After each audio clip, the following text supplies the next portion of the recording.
कल हेनरी का नियम पढ़ लिए थे ना? हेनरी का नियम हो गया था, कहाँ तक लिखा है?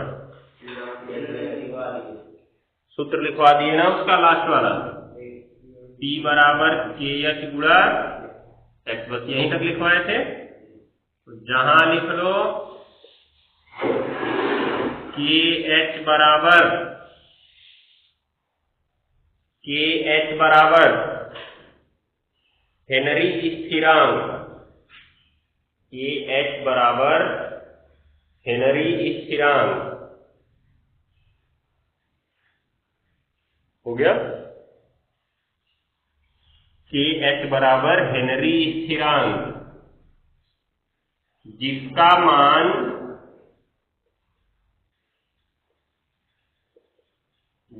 मान गैस की प्रकृति पर निर्भर करता है। गैस की प्रकृति पर निर्भर करता है, कहने का मतलब गैस बदल जाएगी तो ये हेनरी स्थिरांक भी क्या हो जाएगा? बदल जाएगा। हो गया ना?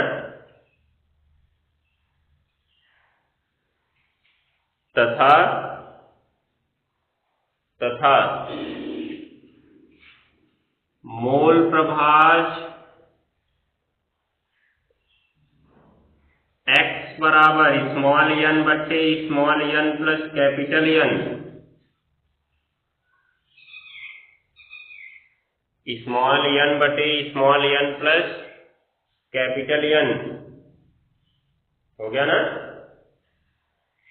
इसके भी कोष्ठक में लिख लेना, जहां स्मॉल n बराबर गैस के मोल और कैपिटल N बराबर विलायक अर्थात द्रव के मोल। इसमें विलायक द्रव है ना, और कौन घुल रहा था इसमें? गैस घुल रही थी, क्योंकि नाम ही इसका था गैस द्रव विलयन में, था ना? गैस द्रव विलयन में अर्थात गैस घुली थी द्रव में। तो जो स्मॉल n है वो गैस के मोलों की संख्या होगी, और जो कैपिटल N है विलायक अर्थात द्रव के मोलों की संख्या होगी। हो गया? इसलिए P बराबर एक नया फॉर्मूला भी बन सकता है, P बराबर KH गुणा N बट्टे N प्लस N,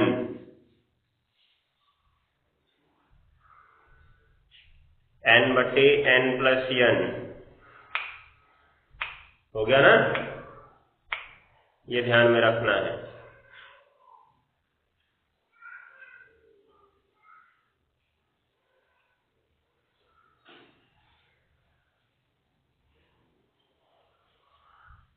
अब देखो एक चीज,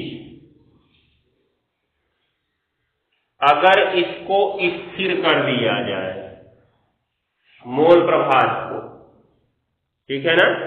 मोल प्रभाज स्थिर करने का मतलब द्रव की मात्रा भी निश्चित कर दी और उसमें घोलने वाले गैस की मात्रा भी निश्चित कर दी, तभी तो निश्चित हो गए दोनों। हो गया ना? अब जब इनको निश्चित कर दिया गया तो ये समझो एक स्थिरांक बन गए, बने ना? तो जब ये स्थिरांक बन गए तो P जो है अनुक्रमानुपाती किसके हो जाएगा जी? खाली KH के हो जाएगा। होगा ना? इसका मतलब KH जितना अधिक विलयन की सतह पर उत्पन्न किया गया दाब भी उतना ही अधिक होगा ना? अब विलयन की सतह पर दाब कैसे उत्पन्न हो रहा है तनिक इसको समझ लो, तब हम उस बात पर फिर आते हैं। फिर यहां से एक हम निष्कर्ष निकालते हैं जो कि इंपॉर्टेंट है, ध्यान से समझना।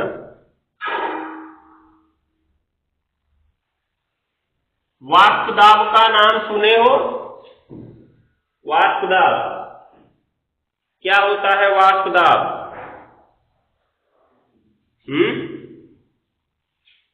किसी बर्तन में अगर जल भरकर रख दिया जाए,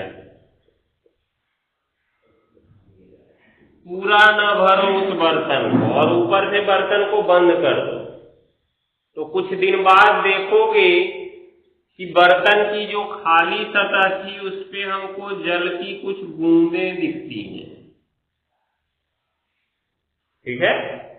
बर्तन तो बंद था, फिर उसके अंदर वो बूंदे ऊपर कहां से चली गई? हमने तो पानी भी नहीं हिलाया। क्या हुआ? इसके जो कुछ अणु होते हैं उनकी ऊर्जा इतनी अधिक होती है कि जल की सतह को छोड़कर निकल लेते हैं। ठीक है ना? अब जब निकल लेते हैं तो ऊपर भागने की जगह होती तो भाग जाते, अर्थात बर्तन खुला होता तो क्या हो जाते? निकल जाते, तब हमें बूंद नहीं दिखती। लेकिन क्या होता है, नहीं निकल पाते हैं तो इसी खाली स्थान में घूमने लगते हैं। ठीक है? और खाली स्थान में घूमते घूमते धीरे धीरे ठंडे होकर इन्हीं दीवार की सतहों से क्या हो जाते हैं? चिपक जाते हैं, जिससे वहां पे जल की बूंद दिखती है। ये तो हमारा वाष्प के लिए हो गया कि वाष्प ठंडा होकर फिर से जल में बदल गया था, इसलिए हमको जल की बूंद दिखी थी। लेकिन अभी क्या होता है, एक चीज सोचो, इसमें अगर हम कोई CO2 गैस घोल दिए, अर्थात कार्बन डाइऑक्साइड गैस घोल दिए, इसमें ऐसे छोटा छोटा घोल दिए ना, तो वैसे तो सीधी सी बात है, कोई भी जो गैस होती है वो द्रव में घुलना नहीं चाहती। समझ में आया कि नहीं है? दाब बढ़ाते हैं तभी घुलती है। हो जाएगा? तो अब सोचो, हम तो पढ़ेंगे विलयन की सतह पर उत्पन्न किया गया दाब। तुमने इसमें गैस घोला तो गैस के कुछ अणु होंगे जिनकी गतिज ऊर्जा अधिक होगी ना, और जिनकी गतिज ऊर्जा अधिक होगी वो विलयन के अंदर से बाहर निकलेंगे, और क्योंकि विलयन बंद है पूरा, इसलिए बाहर न जाकर ये गैस के अणु यहीं पर घूमने लगते हैं। और जब घूमने लगते हैं तो हमको पता है कि कोई भी गैस अपनी बर्तन की दीवारों पर दाब डालती है। जैसे हमारा वायुमंडल ही देख लो, पृथ्वी पर दाब डालता है, उसी दाब को तो हम एक वायुमंडल कहते हैं। हमारा वायुमंडल जो पृथ्वी की सतह पर दाब डालता है उसी को हम क्या कहते हैं? एक वायुमंडल कहते हैं। ये बात को ध्यान रखे रहना, समझ गए ना? तो अब देखो, ये जो गैस निकली यहाँ पे, इधर भी दाब डालेगी, इधर भी दाब डालेगी, इधर भी दाब डालेगी, और यहाँ भी तो दाब डालेगी, क्योंकि जो खाली हिस्सा है उसके लिए एक बर्तन का कार्य कर रहा है ना। तो तीन तरफ जो दाब डाला तो वो क्या हो गया? बर्तन की दीवार हो गया। जब तीन तरफ दाब डाला तो बर्तन की दीवार हो गया, लेकिन चौथी तरफ क्या है? जल की सतह है ना। तो यही गैस ने जो जल की सतह पर दाब डाला, उसी को हम विलयन की सतह पर उत्पन्न किया गया दाब में काउंट करेंगे। ठीक है ना? अब सोचो, यहां पर जितने ज्यादा अणु होंगे उतना ही ज्यादा दाब डालेंगे ना, डालेंगे कि नहीं डालेंगे? बात को ध्यान से समझना। यहां पे अणु जितने ज्यादा होंगे दाब उतना ही ज्यादा डालेंगे। जैसे तुम गुब्बारे में हवा भरते जाते हो तो जितनी ज्यादा हवा भरते हो गुब्बारा उतना ही फैलता जाता है। क्यों फैलता है? क्योंकि गुब्बारे की दीवार पर दाब बढ़ता जाता है तो गुब्बारा फैलता जाता है। एक समय ऐसा आता है कि दाब इतना बढ़ जाता है कि गुब्बारा क्या हो जाता है? फट जाता है। तो बात को ध्यान से समझो यहाँ पे कि जो विलयन की सतह पर उत्पन्न किया गया दाब है, कब बढ़ता जाएगा? जब ऊपर यहाँ हम गैस की मात्रा बढ़ाते जाएंगे ना। अब सोचो, गैस की मात्रा बढ़ रही है तो वो आ कहां से रही है? गैस की मात्रा बाहर से तो नहीं ला रहे ना, क्योंकि बाहर से हमने विलयन को बंद कर दिया है, एक बार मिला के बंद कर दिए विलयन को। वो अगर यहाँ पे गैस की मात्रा बढ़ी तो कहां से जाएगी? तुमने कहां पे घोला था गैस को? दिमाग ही नहीं तुम लोग लगाते हो। अभी हमने सबसे पहले ही बताया कि द्रव में उस गैस को घोले थे और जिनकी गतिज ऊर्जा अधिक थी वो ऊपर जा रहे हैं। जो घुला हुआ है वो तो अंदर है, लेकिन जिनकी गतिज ऊर्जा अधिक है वो छोड़ के ऊपर निकल लिए। तो इसमें से ही तो निकल के ऊपर जा रहे हैं। तो जितने इसमें से निकल गए वो उसमें घुलेंगे? नहीं घुलेंगे। अर्थात विलेयता कम होती जाएगी। जब इसमें से निकल के ऊपर चलते जाएंगे तो विलेयता क्या होती जाएगी? कम होती जाएगी। और ऊपर चलते जाएंगे तो विलयन की सतह पर उत्पन्न किया गया दाब बढ़ने लगेगा ना। तो अब सोचो, दाब बढ़ेगा तो KH भी बढ़ेगा। बढ़ेगा। अगर एक तरह से देखो तो P अनुक्रमानुपाती क्या था? KH। दाब बढ़ेगा तो KH बढ़ेगा, अर्थात कहें KH ज्यादा होगा तो दाब भी ज्यादा होगा। अगर किसी गैस का KH का मान अधिक है, क्योंकि ये स्थिरांक है ना, किसी गैस के लिए KH का मान अधिक है तो उसके द्वारा विलयन की सतह पर उत्पन्न किया दाब भी क्या होगा? अधिक होगा, क्योंकि दोनों में सीधा संबंध है। और विलयन की सतह पर उत्पन्न किया गया दाब कब अधिक होगा? जब घुले हुए अणुओं में से ज्यादा अणु ऊपर चले जाए ना। और जब ज्यादा अणु ऊपर चले गए तो विलेयता धीरे धीरे क्या होने लगी? क्या होने लगी? कम होने लगी। तुमने विलयन में चीनी को, पानी में चीनी को घोला, चीनी धीरे धीरे निकाल लो तो विलेयता कम नहीं हो जाएगी उसकी? धीरे धीरे होगी कि नहीं होगी? तो बात को ध्यान से समझो। हेनरी स्थिरांक अधिक था तो सतह पर उत्पन्न किया गया दाब अधिक था ना? सतह पर उत्पन्न किया गया दाब कब अधिक था? जब यहाँ पे हमने ज्यादा अणु किए, देख रहे हो? और वो ज्यादा अणु आए कहां से? इसी विलयन में से निकल के गए, क्योंकि तुमने बाहर से तो विलयन को बंद करके रखा है ना। खुला रखते तब इस वाष्प दाब का या सतह पर उत्पन्न किए गए दाब का कोई फर्क ही नहीं पड़ता, क्योंकि खुला रहता तो गैस के अणु वैसे ही बाहर निकल जाते। शैंपेन की बोतल जब खोलते हो तो अचानक CO2 पूरी बाहर निकल जाती है ना, लेकिन जब तक बंद रहती है तब तक तो CO2 उसी में रहेगी, बाहर नहीं निकली है। जो घुला है वो पानी के अंदर रहेगा, जो नहीं घुला है वो खाली स्थान में रहेगा ना। तो खाली स्थान में जितने ज्यादा अणु होते जाएंगे सतह पर उत्पन्न किया गया दाब उतना ही ज्यादा होगा, और खाली स्थान में जितने ज्यादा अणु होंगे इसका मतलब विलयन में उतने ही कम अणु होंगे, अर्थात विलयता क्या होगी? कम होगी। तो यहां से एक निष्कर्ष क्या निकलता है कि जो P है अनुक्रमानुपाती KH के है, और फिर अनुक्रमानुपाती विलयता कम के है। हो रहा है कि नहीं हो रहा है सर? हो रहा है। सतह पर उत्पन्न किया गया दाब कब अधिक था? जब विलयता कम थी। दिख रहा है? इसका मतलब जो KH है वो विलयता कम के अनुक्रमानुपाती होता है, या इनको हम उल्टा लिख सकते हैं, KH अनुक्रमानुपाती 1/, विलयता। क्यों? क्योंकि KH अधिक है तो विलयता क्या होगी? कम होगी। KH अधिक था तो सतह पर उत्पन्न किया गया दाब अधिक था। सतह पर उत्पन्न किया गया दाब कब अधिक होगा? जब खाली स्थान में अणुओं की मात्रा अधिक होगी। खाली स्थान में अणुओं की मात्रा कब अधिक होगी? जब विलयन में अणुओं की मात्रा कम होगी, क्योंकि यहाँ पे कम होगा तभी तो वहां पे ज्यादा जाएंगे। तो जब जितनी कम हो जाएगी तो विलयता भी क्या हो जाएगी? कम हो जाएगी, क्योंकि विलयता का अर्थ क्या है? विलय कितना ज्यादा विलयन में घुला है, यही तो है विलयता।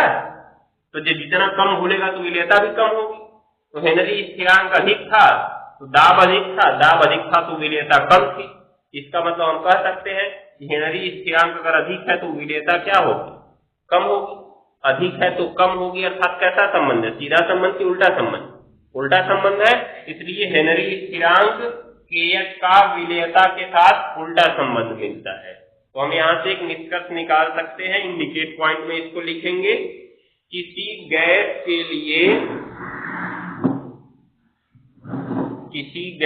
लिए हेनरी स्थिरांक KH का मान, किसी गैस के लिए हेनरी स्थिरांक KH का मान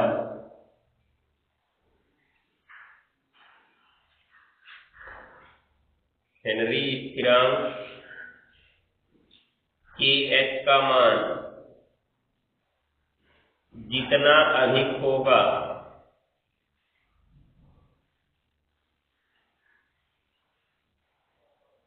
हेनरी स्थिरांक KH का मान जितना अधिक होगा,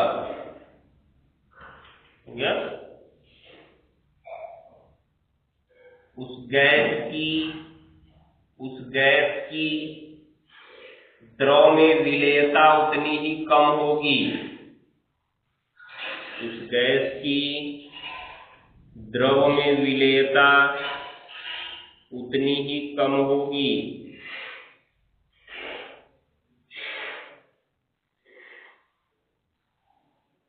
उस गैस की द्रव में विलयता उतनी ही कम होगी, अर्थात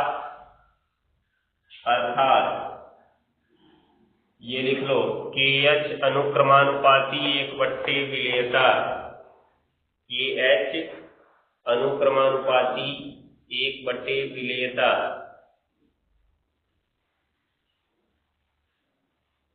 KH अनुक्रमानुपाती 1/विलेयता हो गया। बस ये हेनरी का कुछ नियम था और उससे निकला निष्कर्ष था। अब हेडिंग नीचे हम लोग लिखते हैं हेनरी के नियम की सीमाएं। तो जब हेनरी का नियम पूछा जाता है तो अपनी सीमाओं के साथ ही पूछा जाता है।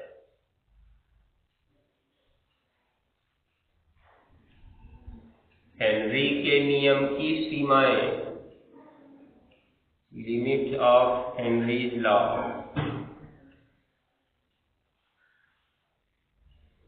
हो गया।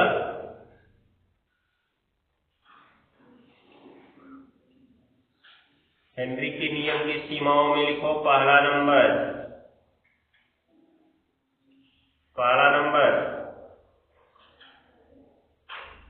गैस का दाब बहुत अधिक नहीं होना चाहिए। गैस का दाब बहुत अधिक नहीं होना चाहिए।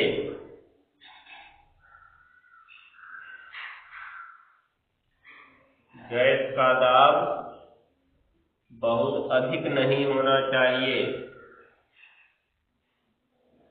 हो गया ना? ये चीज को ध्यान में रखना है। ऐसा क्यों नहीं होना चाहिए? देखो होता क्या है कि किसी द्रव में तो सामान्य रूप से कोई गैस घुलती नहीं है, ठीक है? तो ये द्रव है, इसमें गैस को घोलना चाहते हो तो ऊपर से गैस लेके आओ तो गैस तो तुरंत उड़ के भाग जाएगी ना। गैसें हमेशा भागना चाहती हैं, तो उनको अगर इसमें के पानी के अंदर रोकना है तो ऊपर से दबाव डालना पड़ेगा। जब ऊपर से दबाव डालते जाओगे तो गैस इसमें ऐसे घुलती जाएगी। अब दबाव डालते गए गैस के घुलने की मात्रा बढ़ती गई, क्योंकि इनका पहला नियम यही कहता है कि घुलने वाली गैस की मात्रा गैस के दाब के क्या होती है? समानुपाती होती है ना। तो अब देखो दाब बढ़ाते गए, गैस की मात्रा घुलती गई। एक ऐसा समय आएगा दाब बढ़ाते कि ये गैस जो है द्रवित हो जाए। क्या हो जाएगी? द्रवित हो जाएगी। अब जब द्रव हो गया तब तो आसानी से रुक जाएगी ना। इसका मतलब दाब जब हम बहुत ज्यादा कर देंगे तो गैस द्रवित हो जाएगी और हमारा ये नियम काम ही नहीं करेगा, ठीक है ना। हमको तो गैस को घोलना था, ना कि द्रव को घोलना था। अगर उसको द्रव बना के घोल दिए तब कौन सा महत्व रह गया इसका? मान लो हमको पढ़ना है गैस द्रव विलयन, लेकिन अगर तुम उस गैस को द्रव बना दे तब तो द्रव विलयन हो गया ना वो। लेकिन हमको गैस द्रव विलयन बनाना है। इसका मतलब दाब अधिक क्यों नहीं होना चाहिए? क्योंकि दाब अधिक होने पर गैसें क्या हो जाती हैं? द्रवित हो जाती हैं और हमारे सिद्धांत की महत्ता समाप्त हो जाएगी, क्योंकि इसमें गैस द्रव विलयन को लिया गया है। हो जाएगा। दूसरी बात ये भी देख सकते हो कि दाब बढ़ाते इनकी मात्रा की भी एक कैपेसिटी होती है। कहने का मतलब इनकी भी एक क्षमता होती है घुलने की। बहुत ज्यादा जब तुम दाब बढ़ा दोगे तो क्या होगा? इतना ज्यादा अंदर दाब बढ़ जाएगा कि बर्तन फट सकता है। नहीं फट सकता है। या बर्तन नहीं भी फटा तब भी उसमें क्या होगा? गैस की मात्रा जब बहुत ज्यादा हो जाएगी तो वो उसमें घुल ही नहीं सकती है। क्यों नहीं घुल सकती है? क्योंकि जैसे हमने उसमें विलेयता पढ़ा ना कि उसमें 38 ग्राम चीनी घुल सकती थी, लेकिन इन प्रकार उसको अति संतृप्त विलयन बना दिए थे, बाद में फिर से वो संतृप्त हो गया था।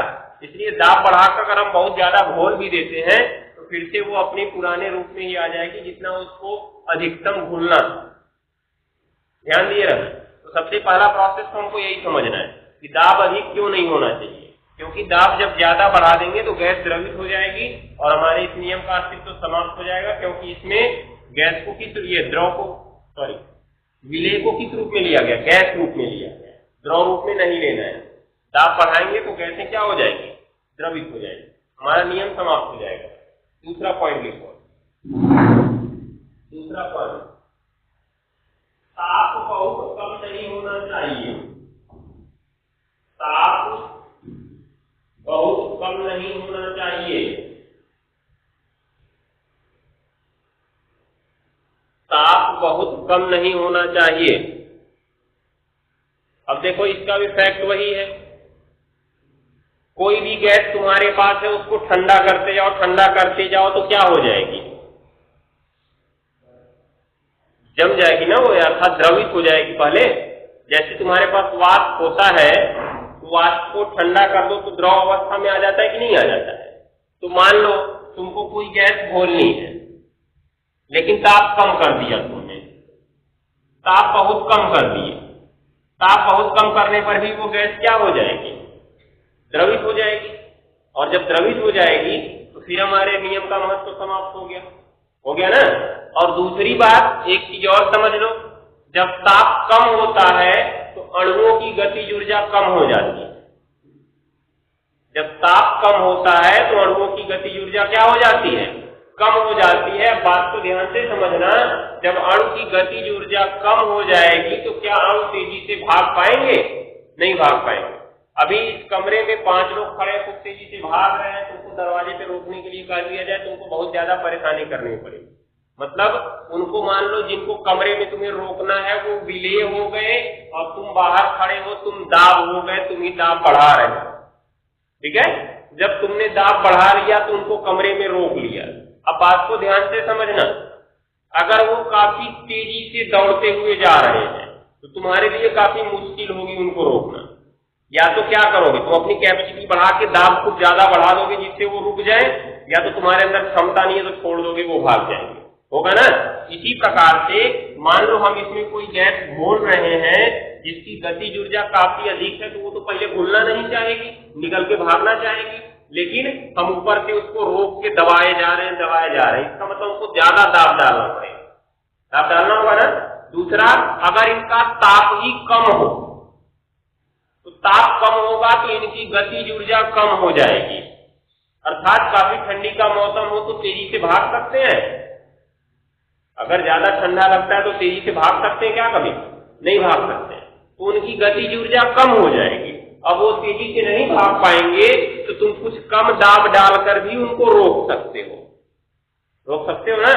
ये बात को ध्यान देना, जब तुम्हारा ताप कम हो जाएगा तो इनकी गतिज ऊर्जा अधिक, ये गतिज ऊर्जा भी कम हो जाएगी, अर्थात तेजी से नहीं चल पाएंगे।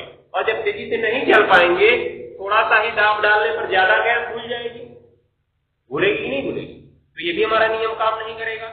अर्थात नियम काम तभी करेगा जब दाब बहुत ज्यादा ना हो और ताप बहुत कम ना हो, क्योंकि दोनों परिस्थितियों में हमने बता दिया क्या होगा। दाब बहुत ज्यादा होगा तो गैसें द्रवित हो सकती हैं, ताप बहुत कम होगा तभी गैसें बहुत द्रवित हो सकती हैं, या नहीं भी द्रवित होंगी तो उनकी गतिज ऊर्जा कम हो जाएगी। क्या हो जाएगी, कम हो जाएगी, जिससे कम प्रेशर से ही वो ज्यादा मात्रा में घुल सकती हैं। तो दोनों समय में हमारा नियम काम नहीं करेगा, इसीलिए ताप और दाब सामान्य होना चाहिए, न बहुत ज्यादा न बहुत कम। तीसरा पॉइंट लिखो इसमें, तीसरा पॉइंट, गैस की विलायक से क्रिया नहीं होनी चाहिए, गैस की विलायक से क्रिया नहीं होनी चाहिए।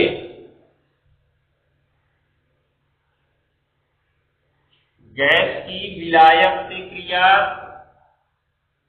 नहीं होनी चाहिए, हो गया ना। अब देखो,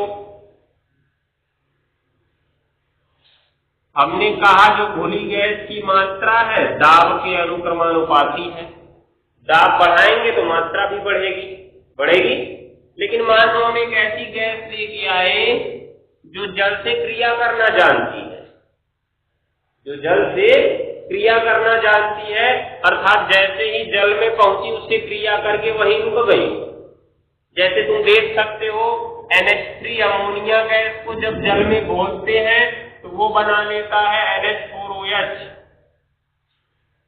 क्या बना लेता है, NH4 OH। इसका मतलब हम अमोनिया गैस को जल में लेके जाएं तो हमको दाब की जरूरत ही नहीं पड़ेगी, बिना दाब को ही वो जाके जल में रुक जा रही है। क्यों रुक जा रही है? क्योंकि जाने के बाद क्या बना ले रही है? NH4OH बना ले रही है ना। तो क्या हमारा फिर नियम काम करेगा कि घुलने वाली गैस की मात्रा दाब पर निर्भर करेगी? दाब तो हमने लगाया ही नहीं, तब भी कुछ मात्रा जाके घुल गई, क्योंकि वो उससे क्रिया करने वाला था ना।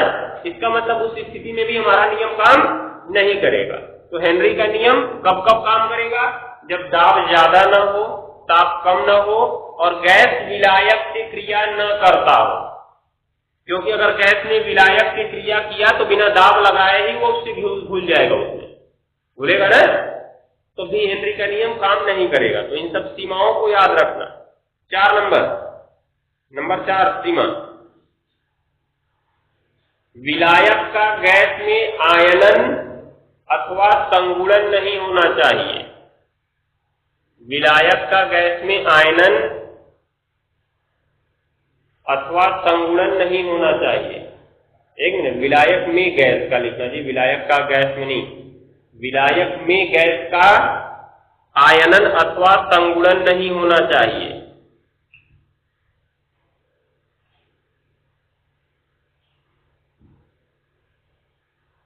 हो गया? अब देख सकते हो विलायक का गैस में आयनन अथवा संगुणन क्यों नहीं होना चाहिए। बात को ध्यान से समझना। 2 परिस्थितियां यहां पे ली जाए। मान लो ये एक गैस का अणु है, दूसरी गैस का अणु है, तीसरे गैस का अणु है। ये गैस का अणु मान के चलो बना था HCl से। किससे बना था? HCl से। किससे बना था? HCl। तो अभी HCl जब गैस अवस्था में है तो वो भागना चाहेगा ना। लेकिन अगर तुम HCl को विलयन में लेके चले गए तो ये H+ में टूट जाएगा और किसमें टूट जाएगा? Cl- में टूट जाएगा। तो अब क्या H+ अकेले निकल के भाग जाएगा, Cl- अकेले निकल के भाग जाएगा? तब तो हमें दाब लगाने की जरूरत ही नहीं पड़ेगी, अपने आप यहीं पे रुका रहेगा ना। इसका मतलब अगर कोई गैस विलायक में जाके आयनित हो गई तब वो उसी विलायक के अंदर रुकी रहेगी, बाहर नहीं निकल सकती है। और जब अंदर रुकी रहेगी तो हम तो कहेंगे कि विलेयता बढ़ती जा रही है ना, लेकिन हम दाब तो बढ़ा ही नहीं रहे हैं। लेकिन विलेयता क्यों बढ़ रही है? उस गैस के आयनन के कारण बढ़ रही है, न कि दाब बढ़ाने के कारण बढ़ रही है। जबकि हेनरी ने क्या कहा कि दाब बढ़ाने पर विलेयता बढ़ती है। ठीक है, ये ध्यान में रखना है। तो यहां भी हेनरी का नियम काम नहीं करेगा कि यदि जो गैस होती है जाके विलयन में आयनित हो जाए। ठीक है। दूसरी चीज और देखो, संगुणन नहीं होना चाहिए। संगुणन, छोटे छोटे गैस के अणु हैं, देखना ध्यान से। और यहाँ पे क्या है, हमारा विलायक है जिसमें इनको घोलना है। छोटे छोटे गैस के अणु हैं, इनका जैसे ही हम विलायक में लेके पहुंचे, ये आपस में 2-3 लोग जुड़ गए तो आकार इनका क्या हो गया? बड़ा हो गया। अब तनिक समझा दो हमको, जो बड़ा आकार वाला है उसकी गतिज ऊर्जा अधिक होगी कि जो छोटा आकार वाला है उसकी गतिज ऊर्जा अधिक होगी? जो छोटा आकार वाला है उसकी गतिज ऊर्जा अधिक होगी। ऐसा दैनिक जीवन में उदाहरण देखे होगे, आम तोड़ना होता है, ऊपर वाला तो क्या ईंट उठा के मारते हो, उसका छोटा सा टुकड़ा मारते हो, ईंट उठा मारोगे तो हमको लगता है छत के पास पहुंचेगा, तुम्हारे ऊपर ही गिरेगी, आम आने की जरूरत ही नहीं है। ठीक है, ध्यान दिए ना। तो क्या होगा कि जो कण छोटा होता है उसकी गतिज ऊर्जा क्या होती है? अधिक होती है। अब सोचो, छोटा छोटा कण हम लेके आए, उनकी गतिज ऊर्जा अधिक थी, उनको इसमें रोकने के लिए ज्यादा दाब लगाना पड़ता ना। अर्थात हेनरी के नियम से दाब बढ़ाने पर इनकी विलेयता क्या होनी चाहिए थी? बढ़नी चाहिए थी। लेकिन हुआ क्या, जैसे ही ये विलयन में पहुंचे जुड़ के भारी हो गए तो इनकी गतिज ऊर्जा कम हो गई, भागने में असमर्थ हो गए। भागने में क्या हो गए? असमर्थ हो गए और यहीं जल के अंदर रुक गए। जब जल के अंदर रुक गए तो इसका मतलब जल में विलय हो गए ना। तो क्या हेनरी का नियम काम किया? हमने तो दाब बढ़ाया ही नहीं, अपने आप ये जल में पहुंच के बड़े होके वहीं रुक गए। दाब हमने बढ़ाया क्या? नहीं बढ़ाया। अर्थात हेनरी का नियम यहां भी काम नहीं करेगा। तो वियोजन में, संगुणन में काम नहीं करता है हेनरी का नियम। वियोजन में हमने बता दिया क्यों नहीं काम करेगा, क्योंकि अगर गैस वियोजित हो गई, आयनों के रूप में हो गई, तो आयन के रूप में कोई भी बाहर निकल ही नहीं सकता, क्योंकि आयन कभी स्वतंत्र नहीं होते। आयन कभी स्वतंत्र अवस्था में नहीं रह सकते हैं। ऐसा नहीं हो सकता है कि H+ निकल के बाहर भाग जाए कहीं भी। H+ बाहर तभी भाग सकता है जब इसको Cl- मिलेगा, अर्थात क्या बनेगा, HCl बनेगा। ठीक है ना, ये बात को ध्यान में रखना है। तो ये हेनरी के नियम की सीमाएं हो गई। अब हम लोग आगे पढ़ते हैं विलयन की सांद्रता को प्रदर्शित करने की विधियां, जो हम लोग कक्षा 11 में पढ़े थे। ग्राम प्रति लीटर में सांद्रता, नॉर्मलता, मोलरता, उसी को पढ़ना है। ठीक, तो बाकी चीजें चलो अब कल होंगी, कल देखेंगे इसको।